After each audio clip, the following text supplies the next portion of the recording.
Αγαπητές φίλες και αγαπητοί φίλοι, γεια σας. Εγώ είμαι η Διδό και στο σημερινό μας επεισόδιο θα μιλήσουμε για τα στάδια ανάπτυξης του παιδιού.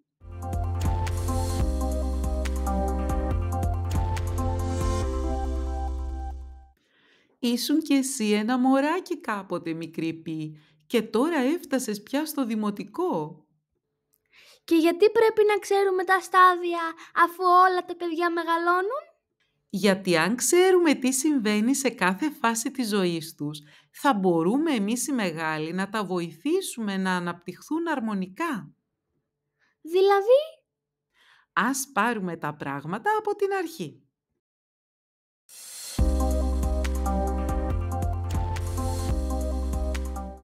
Κατά τη βρεφική ηλικία, δηλαδή μέχρι τα 2 του χρόνια, το παιδί σημειώνει πολύ μεγάλη και ταχεία ανάπτυξη. Αυξάνει γρήγορα το βάρος του και σε λίγους μόλις μήνες μπορεί να κάθεται και αργότερα να περπατάει μόνο του. Αντιλαμβάνεται τον κόσμο γύρω του, αναγνωρίζει αντικείμενα και λέει τις πρώτες του λέξεις. Εκδηλώνει συναισθήματα, δείχνει προτιμήσεις, ανταποκρίνεται στα πρόσωπα γύρω του και γίνεται κοινωνικό. πω, τόσο γρήγορα μεγαλώνει ένα μωρό. Ακούγεται σαν θαύμα. Και οι γονείς αλήθεια μπορούν να το βοηθήσουν στην ανάπτυξή του. Ναι, σίγουρα μπορούν, με το να ανταποκρίνονται πάντοτε θετικά στο μωρό τους, με ενθουσιασμό και χαμόγελο. Να του μιλούν, να του διαβάζουν, να του τραγουδούν, να του απαντούν όταν μιλάει, να το αγκαλιάζουν για να νιώθει ασφάλεια, να παίζουν μαζί του και καθώς μεγαλώνει να του διδάσκουν τις επιθυμητές συμπεριφορές, χρησιμοποιώντας πάντα θετικές εκφράσεις και κινήσεις. Τι θα πει θετικές εκφράσεις? Όχι όλο μη και μη και μη.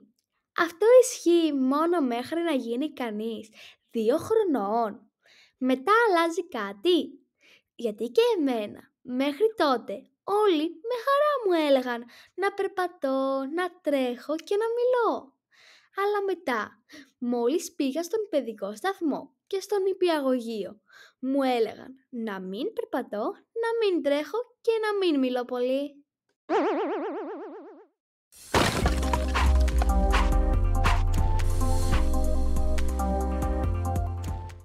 Ναι, είναι αλήθεια αυτό που λες.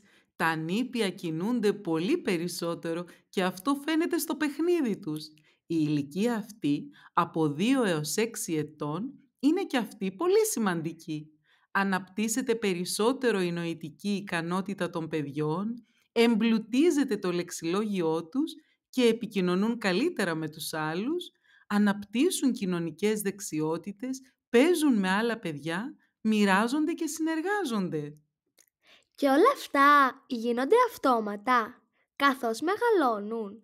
Οι γονείς δεν βοηθούν πια στην ανάπτυξή τους. Όχι βέβαια, δεν γίνονται αυτόματα.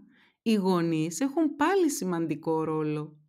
Πρέπει να παρέχουν ένα περιβάλλον πλούσιο σε εμπειρίες και ευκαιρίες για το παιδί τους. Να κατανοούν τις ανάγκες και τα ενδιαφέροντά του. Να επικοινωνούν μαζί του. Να διαβάζουν βιβλία. Να παίζουν παιχνίδια. Να φροντίζουν για τη ρουτίνα της καθημερινής του ζωής. Να θέτουν όρια και κανόνες για τη συμπεριφορά του, αλλά και τις ευθύνες που του αναλογούν. Όταν όμως πάμε στο δημοτικό, όλα αλλάζουν. Είμαστε πια μεγάλοι. Έτσι δεν είναι? Πάμε να δούμε.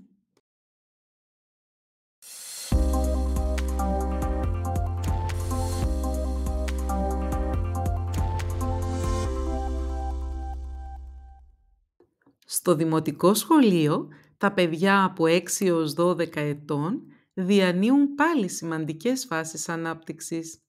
Τώρα αντιλαμβάνονται αριθμητικά σχήματα και κατανοούν λογικά συμπεράσματα, ενώ βελτιώνεται η κατανόηση και η έκφρασή τους και αναπτύσσουν την ικανότητα της ανάγνωσης και γραφής. Αναπτύσσεται η προσωπικότητά τους και οι κοινωνικές τους δεξιότητες, η αυτοπεποίθηση και η ανεξαρτησία τους. Μπορούμε να πούμε ότι η σχολική ηλικία είναι μια περίοδος που γνωρίζουν τον κόσμο και συμπεριφέρονται ως ανεξάρτητα άτομα. Εμένα, αυτό που μου αρέσει πιο πολύ στο σχολείο είναι τα διαλύματα και το παιχνίδι με τους φίλους μου. Έχεις δίκιο. Η ομάδα των συνομιλίκων τώρα έχει πολύ σημαντικό ρόλο στη ζωή του παιδιού και στη διαμόρφωση της ταυτότητάς του. Άρα οι γονείς δεν παίζουν σημαντικό ρόλο σε αυτή την ηλικία.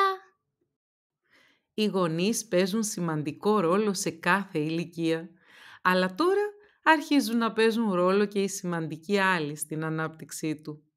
Οι γονείς θα συνεχίσουν να παρέχουν υποστήριξη, αγάπη και σταθερότητα, να είναι πάντα ενεργοί και ευέλικτοι ανάλογα με τις ανάγκες του παιδιού, να ενδιαφέρονται για την εκπαίδευσή του, να ενισχύουν την αυτονομία του, να συζητούν μαζί του για θέματα που το απασχολούν. Εγώ έχω ακούσει να λένε πως το πιο δύσκολο είναι να είσαι έφηβος και να προσπαθείς να συνεννοηθείς με τους γονείς σου. Μάλλον βιάζεσαι λίγο. Μήπως θέλεις να ρίξουμε μια ματιά στο μέλλον?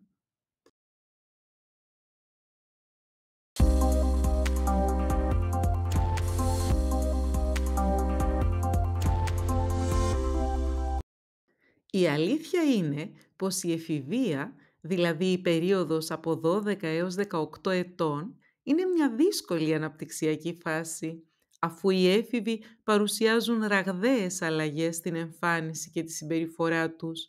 Είναι άλλωστε η τελευταία φάση πριν την ενηλικίωση. Πολλοί έφηβοι, όχι όλοι, μπορεί να αντιμετωπίσουν προβλήματα με την αυτοεικόνα τους, να θέσουν σε αμφισβήτηση τους γονείς και τους δασκάλους τους, να έχουν περισσότερο άγχος ή και αρνητικά συναισθήματα.